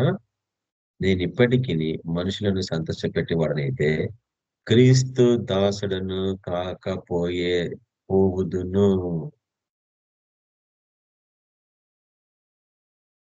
నువ్వు చివరిగా టెస్ట్, ఇది యాసిడ్ టెస్ట్, అగ్ని పరీక్ష. నువ్వు నిజంగా దేవుని యేసు ప్రభుకి నువ్వు దాసుడవు అయితే మనుషులని సంతోష పెట్టేవాడవు కావు. ఎందుకు కొన్నిసార్లు మన వాక్యాలు కఠినంగా ఉంటాయి తెలుసా? అది దేవుని యొక్క స్వరం కాబట్టి. మనుషులను సంతోష పెట్టే వాక్యాలు కూడా ఉంటాయి, ఎందుకంటే కానుకలను ఆశించే వాక్యాలు కాబట్టి. అవి కానుకలను ఆశించే వారు మనుషులను సంతోషపరచడానికి కొరకు వాళ్ళని ఎంటర్టైన్ చేస్తారు అన్నట్టు, జోక్స్ కట్ చేసుకుంటా వాక్యాన్ని మనుషుల మెప్పు కొరకు, లేక దేవుని సమృద్ధిగా ఆశ్రయించిన గాక, ఈ సంవత్సరం నీకు సమృద్ధిగా ఫలం వచ్చిన గాక, ఆ వాక్యాలు మనుషులకు చాలా మంచిగా అనిపిస్తాయి. అదే నువ్వు ఈ సంవత్సరం నీకు బహు శ్రమలు ఉండబోతున్నాయి అంటే బంద్ అన్నట్టు అలా చచ్చిపోవడం. అట్లాంటి పాస్టర్లు చెప్తే వాక్యాలు పోరు మనుషులు.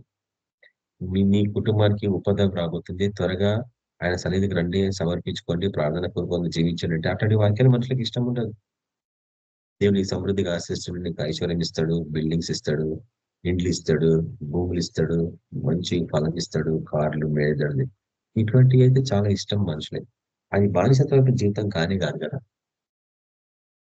కాబట్టి మనుషులను సంతోషపెట్టకూర్చున్నావా? క్రీస్తు దాసుడవు కాలేవు నువ్వు ఎట్టి పరిస్థితుల్లో. అందుకే నేను చాలాసార్లు కొంతమంది బ్రదర్స్ తో చెప్తా ఉంటాను, మోషే తన ఎందుకు వాగ్దాన దేశంలో అడుగుపెట్టలేకపోయాడు తెలుసా? చాలా మంది ఏమంటారు తెలుసా, ఆయన అవిధేయత చూపించాడు ఒక దశలో. ఇస్రాయేల్ ప్రజని వక్రజనం అని తిట్టినాడని ఒకడు చెప్తారు వాక్యం. ఇంకోరు ఏమంటారంటే ఆ అరణ్యంలో ఆ రాయితో మరణం ఆ రాయిని కొట్టిండు తన దగ్గర ఉన్న కర్రతో అంటాడు. ఆ రాయి క్రీస్తే కదా, ఆ బండ క్రీస్తే అంటారు.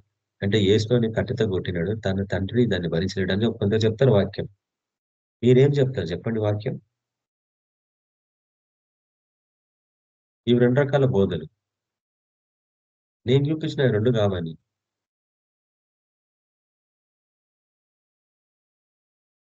మోషే తన ఇల్లంతట్లో సాత్వికుడు అని, దీన మనసుకున్నాడని సాక్ష్యం విన్నాడు, పొందుకున్నాడు.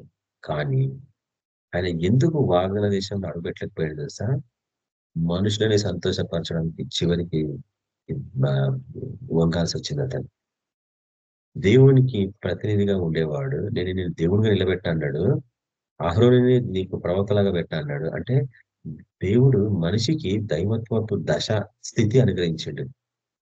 మీరు దైవంలో రాయబడలేదా కీర్తన గ్రంథంలో అని చెప్తాడు. అంటే మనిషికి ఆ పొజిషన్ ఇచ్చిన మనిషి దాన్ని నిలబెట్టుకోలేకపోయింది అన్నట్టు అక్కడ చూపిస్తాడు మోషే విషయంలో. ఎందుకు తెలుసా? మోషేని వాళ్ళు రెచ్చగొట్టిండ్రు. నేను అనేక పర్యాలు చెప్తా ఉంటాను బ్రదర్స్ కి కొంతమంది చర్చ్ మెంబర్స్ నేను రెచ్చగొడితే నువ్వు ఎట్టి పరిస్థితుల్లో నువ్వు వారికి లోబడద్దు. కొందరు కోపంగా మాట్లాడతారు, కొందరు ద్వేషంగా మాట్లాడుతుంటారు. అది గర్వం కదా.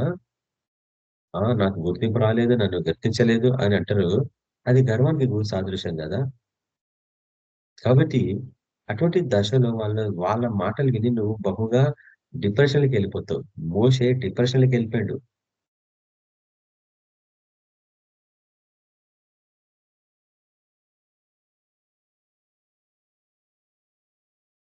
మనుషుల మెప్పు, మనుషులను సంతోషపరిచేవాడు దేవునికి దాసుడు కాలేడు. అట్లా ఆయన దాస్య జీవితాన్ని సమాధానపరుచుకున్నాడు. అహరోను ఎందుకు చంపేస్తున్నాడు దేవుడు చెప్పండి? నాజీరు చేపట్టేవాడే కదా అహరోను కూడా. పాత నిబంధన విధానాలు ఏం తెలుసా? ఎవరినైనా అభిషేకించక ముందు 2 దశలు. మొదటి దశ నీళ్లతో స్నానం చేయాలి వాడికి. అహరోను యాజకుని సమర్పించక ముందు అహరోని నీళ్లతో స్నానం చేపిస్తారు. ఉపమాన రీతిగా శుద్ధీకరణ లేక నూతన నిబంధన విధానము బాప్తిజం. బాప్తిజం అంటే శుద్ధీకరణకు సంబంధించింది అది. ఈ దినం నుంచి నువ్వు ఆయన కొరకు నాజీరు చేయబడ్డ వాడవు ప్రకటిస్తున్నావు అని చెప్పడమే బాప్తిజం సాదృశ్యం. ఆయన మరణ భూస్థాపన పునరుద్ధరణ పాల్పొందినాక నువ్వు సంపూర్ణంగా ఆయన కొరకు శుద్ధీకరించబడ్డవాడు అనేది బాప్సానికి అర్థం అంటాడు పౌలు రోమిల రాష్ట్ర పత్రికలో 8వ అధ్యాయంలో. కాబట్టి అటువంటి బాప్తిజమపు అనుభవంలోకి పోయిన మనము రెండవ దశకి రావాలా? ఏందని చెప్పండి, ఎవరు చెప్పగలరు? ఎప్పుడైతే పాత నిబంధన యాజకులని వాళ్ళు సేవకి సమర్పించినప్పుడు, నాజీరు చేస్తున్నప్పుడు ఫస్ట్ నీళ్లతో స్నానం చేపిస్తారు. దాని తర్వాత నూనెతో అభిషేకిస్తారు. ఎందుకు మనకు అర్థం కావట్లేదు ఈ రోజు కూడా? నూనె పరిశుద్ధాత్మకి సాదృశ్యం. బాప్సం పొందినాక ప్రతి ఒక్కడు పరిశుధాత్మ అభిషేకం పొందుకోవాలా. మనం ఎందుకు అజీజ్ నగర్ లో ప్రతి ఒక్కరికి ఆ రోజు వచ్చిన వాళ్ళందరికీ నూనెకి ప్రార్థన చేసి ప్రతి ఒక్కరిని అభిషేకిస్తాం నూనెతో. అందుకే రోగాలు మాయమైపోయినాయి. ఈరోజు ఎవ్వడు కంప్లైంట్ చేస్తున్నాడు, ఎవడు హాస్పిటల్ పోవాలా, నాకు ఇది రోగం వచ్చింది అది రోగం వచ్చింది అని ఎవరు చెప్తున్నాడు? ఎప్పటి నుంచి చెప్తున్నా? లాస్ట్ జనవరి నుంచి, పోయిన సంవత్సరం జనవరి నుంచి నేను అభిషేకిస్తున్నాను అందరినీ నూనె పోసి, చిన్న పిల్లలతో పాటు పెద్దల వాళ్ళందరికీ కూడా. ఎవ్వడు ఫోన్స్ చేస్తున్నాడు నాకు పోయిన సంవత్సరం నుంచి. కడుపు నొప్పి ఉంది, ఒళ్ళు నొప్పులు ఉన్నాయి, నడుము నొప్పులు ఉన్నాయి, జ్వరం వచ్చింది, హాస్పిటల్ వరకు ఎత్తాలని ఎవరు చెప్తున్నారు? ఎందుకు తెలుసా? ఎప్పుడైతే నువ్వు పరిశుధాత్మ అభిషేకం పొందుకుంటావో యేసుక్రీస్తు నామంలో శక్తి నీ నుంచి బయటకు వెళ్ళిపోతా ఉంటుంది అనేక జీవితాలను. పరిశుద్ధాత్మను పొందుకుండే కొద్దీ నీ శరీరపు నియమాలన్నీ కాలిపోతా ఉంటాయి. ఎందుకంటే అది దగించు అగ్ని, పరలోకంలో దిగొచ్చే అగ్ని. అగ్ని నీ మీద పడతా ఉంటే నీ శరీరం కొట్టుకుంటా ఉంటుంది. ఎందుకు కొట్టుకుంటుంది తెలుసా? ఎందుకు కొట్టుకుంటారు? పరిశుధాత్మ వచ్చినప్పుడు మీదికి శరీరంలో ఉన్న పాపపు నియమాలన్నీ కాలిపోతా ఉంటాయి. అందుకు కొట్టుకుంటుంటుంది శరీరం. ఆ అగ్ని చాలా పవర్ఫుల్ అగ్ని. మండుచున్న పొదకు సంబంధించిన ఉపమానం అదే కదా మోషేకి. ఆ పొద మండలేదు, బూడిదే కాలేదు. దేవుని యొక్క అగ్ని అట్లుంటది అన్నట్టు, పరిశుద్ధ అగ్ని అది. అది మనం పొందుకోవాలి ప్రతిరోజు. కాబట్టి నీతి చేత అభిషేకించబడ్డవాడు లేక కడగబడ్డవాడు, శుద్ధీకరించబడ్డవాడు, నాజీరు చేయబడ్డవాడు నూనె అభిషేకం పొందుకోవాలా. పాత నిబంధన విధానాలు ఇవన్నీ అవి ఏ రూపకంగా పాతవి గతించి సమస్తం కృతమైనవి. కాబట్టి బాప్సం పొందడము, పరిశుధాత్మ అభిషేకం పొందుకోవడం. కాబట్టి ఈ దినం నువ్వు తీర్మానించుకోవాలా. మోషే ఎట్లా తన పరిచర్యని సడన్లీ ఆపేసుకోవాల్సి వచ్చింది, వాగ్దాన దేశంలోకి అడుగు పెట్టకుండా అటువంటి బాధ అనుభవించాల్సి వచ్చింది. మనుషులని సంతోషపెట్టిండు ఆయన. అందుకే గళితుల రాష్ట్రపతిలో పోనంటున్నాడు, మనము మనుషులను సంతోష పెట్టే వాళ్ళమా, దేవునికి నువ్వు దాసనివి కాలేవు. ఈ దినం తీర్మానించుకోవాలి మనం. ప్రభువా నేను మనుషులను సంతోష పెట్టడానికి లేదు ఈ లోకంలో. ముఖ్యంగా రక్త సంబంధికుల దగ్గర అందరు పడిపోతారు సేవకులు. బయట కన్నా హాస్పిటలైజ్ అయితే పోయి ప్రార్థన చేసేస్తాం కానీ అదే రక్త సంబంధి హాస్పిటల్ ఉంటే నీ పరిస్థితి ఎటువంటి ఊహించుకోవాల్సి నీ హృదయం. వేదనతో నిండి ఉంటది. మళ్ళీ ఇతరులు హాస్పిటల్ ఉంటే నీకు ఆ వేదన ఉంటదా? దాసునికి గుణం ఉన్న వానికే ఉంటది. నేను ఎంతో ప్రయత్నిస్తా దాని గురించి. ఎవడన్నా హాస్పిటల్ ఉన్నాడంటే వాడిని ఎట్లనన్నా బయటికి లాక్క రావాలన్న తపనతో నేను ఎన్నో ప్రయత్నాలు చేస్తా ఉంటాను. ఇది పాటించేది జీవితం, ఉత్తగా వినిపోయేది కాదు వాక్యం. చివరిగా ఒకటి చూపించేసి నేను ముగించేస్తాను. వచ్చే వారము దీనికి నేను ఫుల్ స్టాప్ పెడతా ఎట్టి పరిస్థితుల్లో. ఎందుకంటే ఇంకా మనకు అనేకమైన విషయాలు దేవుడు బయలుపరిచిండు. వాటన్నిటిని మనము నేర్చుకోవాలా, బలపడాలా, అన్నిట్లకు చూపించాలి. ఎటువంటి తీవ్రత, ఇది చివరి భాగము. ఎటువంటి తీవ్రత కలిగి నువ్వు ఆ, ఈ యొక్క సేవని కొనసాగించుకోవాలా? బానిసత్వం అంటే బానిస 24 గంటలు అక్కడే ఉంటాడు కాబట్టి వాడికి అంతా ఒకటే ఫోకస్ అన్నట్టు. ఇంకా ఏముండదు. చూడండి, కొలసి రాష్ట్ర పత్రికలో ఒక వ్యక్తి గురించి సాక్ష్యం చెప్పబడింది అక్కడ. చూడండి, కొలసి రాష్ట్ర పత్రిక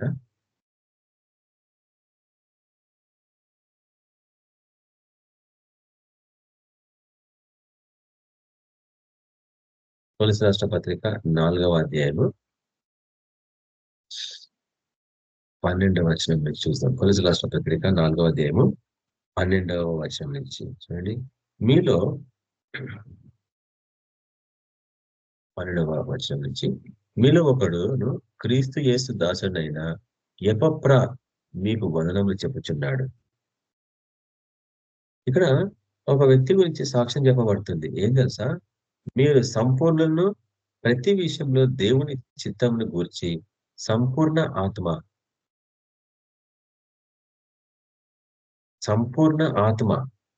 ఉండాల. కొంత కాదు, కొలత. అది కొలతకు సంబంధించింది. పరిశుధాత్మ అభిషేకం కూడా 20 సంవత్సరాల నుంచి కంటిన్యూగా పరిశుధాత్మ పొందుకుంటున్నావా?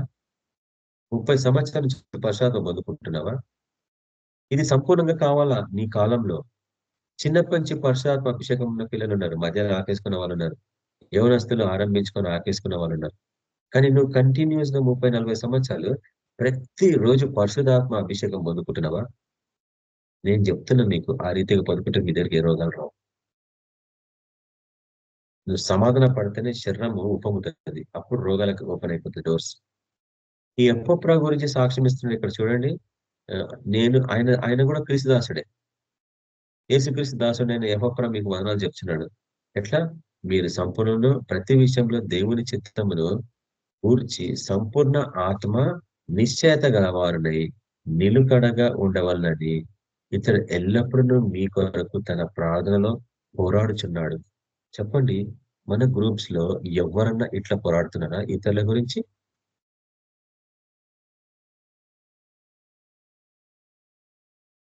ఎవరెవరో ఏమో చెప్తుంటారు. ఈ లోకస్తులు పాస్టర్లు అందరినీ టార్గెట్ పెట్టిండ్రు, 100 మందిని టార్గెట్ పెట్టిండ్రు. వాళ్ళ పేర్లు ఇక్కడ పోయినాయి, అక్కడ పోయినాయి, సెంట్రల్కి పోయినాయి, ఆ, వాళ్ళందరినీ చంపనికి చూస్తున్నారు, ఇట్లాంటివి చెప్తారు. కానీ ఎప్పప్రాలాగా వారి కొరకు నువ్వు ప్రార్థనలో పోరాడినవా? నువ్వు పోరాడితే ఎవరికి దొరకకపోయేటోడు, చనిపోయినవా? అనవసరంగా ఆ, దుష్టులకు దొరికి వాళ్ళు చనిపోతా ఉన్నారు. సరే, కాబట్టి మన ప్రార్థనలు, నువ్వు నేను గాని మనం చేసే ప్రార్థనలు పోరాడాలంట. ఇది పోరాడడం. ప్రార్థన అంటేనే పోరాడమని చెప్తుంది ఇక్కడ వాక్యం పౌలు. నువ్వు ఎప్పుడన్నా పోరాడినవా ప్రార్థనలో రాత్రంతా? నీ రక్త సంబంధికుల కొరకు నువ్వు అట్లా పోరాడుతావు గాని బయట ఉన్న వాళ్ళ కొరకు, ఆత్మ సంబంధికుల కొరకు పోరాడినవా? ఎరద్దులను పాస్టర్ల గురించి పోరాడినవా ప్రార్థనలో?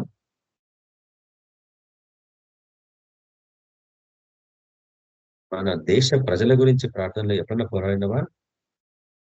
మన మినిస్టర్స్ గురించి ప్రార్థనలు ఎప్పుడన్నా పోరాడినవా? ప్రవ్వా, ఈ యూనియన్ మినిస్టర్లని దుష్ట ఆత్మలు పట్టకుండా, ప్రధానిని పట్టకుండా దాన్ని అడ్డగించడానికి నిలబడ్డాను ప్రవ్వా అని ఎప్పుడైనా నువ్వు ప్రార్థనలో పోరాడినవా? ప్రవ్వా, నేను ఈ ప్రజల పక్షంగా నిలబడ్డాను ప్రవ్వా, నేను బండ సందులో చిక్కుకున్నాను ప్రవ్వా, వాళ్ళ పక్షంగా ఎటువంటి దుష్ట శక్తులు ఈ ప్రజలను ముట్టనియకుండా నేను అడ్డగా నిలబడుతున్నాను ప్రవ్వా. సైతాను ఫస్ట్ నన్ను ఎదుర్కోవాలా ప్రవ్వా, వాళ్ళ ముట్టక ముందు అని ఎవడన్నా ప్రార్థన పోరాడుతున్నాడా? చెప్తున్నా చూడండి, రక్త సంబంధికుల గురించి పోరాడడం అంటే ఎమోషనల్, అది స్వార్థం. అది పలాని బ్రదర్ పలాని సిస్టర్ ఐసీలో ఉన్నారంటే నీ పోరాటం ఎటుంటే చెప్పని ప్రార్థనలో రాత్రి ఎంత అలసిపోయినా కానీ కొద్దిసేపు ప్రార్థనలో కూర్చుంటాం వాళ్ళ గురించి ప్రభా కనికరించండి, వారికి ఇంకొక అవకాశం ఇవ్వండి ప్రభా అని ప్రార్థిస్తాం. దేవుడు వింటున్నాడు, బయటికి తీసుకొస్తుండు. కొందరు కాలం ముగించుకుంటున్నారు. మన ప్రార్థన వారి వల్ల వాళ్ళ పరలోకానికి చేరుతున్నారు. కాబట్టి మనమందరము ఎపప్రా లాంటి వారి సాక్ష్యము పొందుకోవాలా అనేది నా ప్రార్థన. నేను అట్లనే ప్రార్థిస్తాను ప్రభావ, ప్రతి ఒక్కరికి ఎపప్రా లాంటి సాక్ష్యం ఇవ్వండి ప్రభావ. మేము ప్రార్థనలో పోరాడాల ప్రభావ. బానిస అనేవాడు 24 గంటలు పని చేస్తూనే ఉంటాడు. తన యజమాని కొరకు వాడు పోరాడుతూ ఉంటాడు అన్న విషయం మేము నేర్చుకుంటున్నాం ప్రభావ.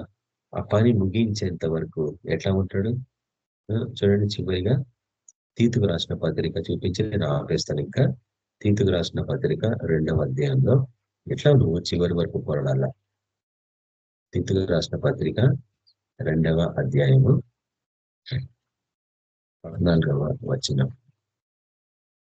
ఆయన సమస్తమైన దుర్నీతి నుండి మనల్ని విమోచించి సత్క్రియలందు ఆసక్తి గల ప్రజలను తన కోసరము, ఇప్పుడు చూడండి నాశించబడ్డ జీవితం ఏంది, ఆయన సమస్తమైన దుర్నీతి నుండి మనల్ని విమోచించి సత్క్రియల యందు ఆసక్తి గల ప్రజలను తన కోసరము పవిత్రపరుచుకొని, నాశించబడ్డ జీవితం తన సొత్తుగా చేసుకున్నటకు తన్ను తానే మన కొరకు అర్పించుకొనేను. ఆయన ఎందుకు శిల మీద బలియాగంగా తన జీవితాన్ని సమర్పించుకున్నాడు తెలుసా?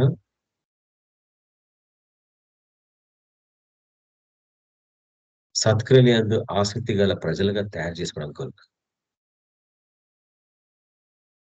మంచి కార్యాలు, సత్క్రియలు అంటే మంచి కార్యాలు కదా, మనుషులని ప్రభు చెంది నడిపించే కార్యంలో అవన్నీ. అందుకు తను తాను సమర్పించుకున్నాడంట. కాబట్టి నేను ఎందుకు పవిత్రపరచాలనుకుంటున్నాయినా, ఎందుకు నేను నాజీర్చాలనుకుంటున్నాడు? ఆయన కొరకు విమోచించబడ్డవాడు, ఆయన సొత్తు. కాబట్టి నువ్వు సత్క్రియల యందు ఆసక్తి గలగా ప్రజల్లాగా తయారు కావాలా. అటువంటి కృపని ప్రభు మీకు అందరికీ అనుగ్రహించిన నేను ప్రార్థిస్తాను. కళ్ళు మూసుకోండి. పరిశుద్ధుడ వగు దేవ, సర్వోన్నతుడగు తండ్రి, మీకు సమస్త ఘనత మహిమ ప్రభావం చెల్లించుకొనిచున్నాం నైనా. నాజీలు చేపట్ట జీవితపు చివరి దశనైనా క్రీస్తుకు బానిసగా జీవించడం, యేసుక్రీస్తు బానిసని, యేసుక్రీస్తు దాసులను అని పరిచయం చేసుకున్నారు ప్రభావ వాళ్ళందరూ, అపోస్తలులందరూ ప్రభా. కానీ ఈరోజు ఎవరు కూడా అట్లా పరిచయం చేసుకోవట్లేకపోతున్నారు. ఎందుకంటే వాళ్ళు అట్లా జీవించలేకపోతున్నారు నైనా. చివరి 5వ దశ వరకు రాలేని స్థితిలో ఉన్నది క్రైస్తవ జీవితం ఈ దినం. ప్రభా మేము అట్లా కాదు ప్రభా, మేము రాను ఆశపడుతున్నాం, మాకు మార్గం చూపించండి ప్రభా. ఇతరులకు మేము దాసుల్లాగా ఉండాలా ప్రభా, ఇతరుల కొరకు మేము పెనుగలాడాల ప్రార్థనలో ప్రభా. అటువంటి జీవితం ఈ ఆరాధనలో పాల్గొన్న వాళ్ళందరికీ అనుగ్రహించబడమని ప్రార్థిస్తున్నాం నైనా. గొప్ప సాక్షాలుగా ఈ కుటుంబాన్ని నిలబెట్టుకోవాలి నైనా. మమ్మల్ని అందరినీ మీరు ఆకలి సిద్ధపరచుకోమని యేసు క్రీస్తు పరిశుద్ధంగా ప్రార్థిస్తున్నాం తండ్రి, ఆమేన్. అందరికీ ప్రైజ్ ది లార్డ్. ఆశీర్వచనాలు పలుకుతుంది. మన ప్రభువైన యేసు క్రీస్తు యొక్క కృప, సమాధానం, నడిపింపు మీకు అందరికీ సదాకాలం తోడైన దాకా. Praise the lord and good night. ఆమేన్. ఆమేన్. Praise the lord. Praise the lord sister, brothers అందరూ ప్రైజ్ ది లార్డ్. అందరికీ praise the lord sister, brothers అందరూ.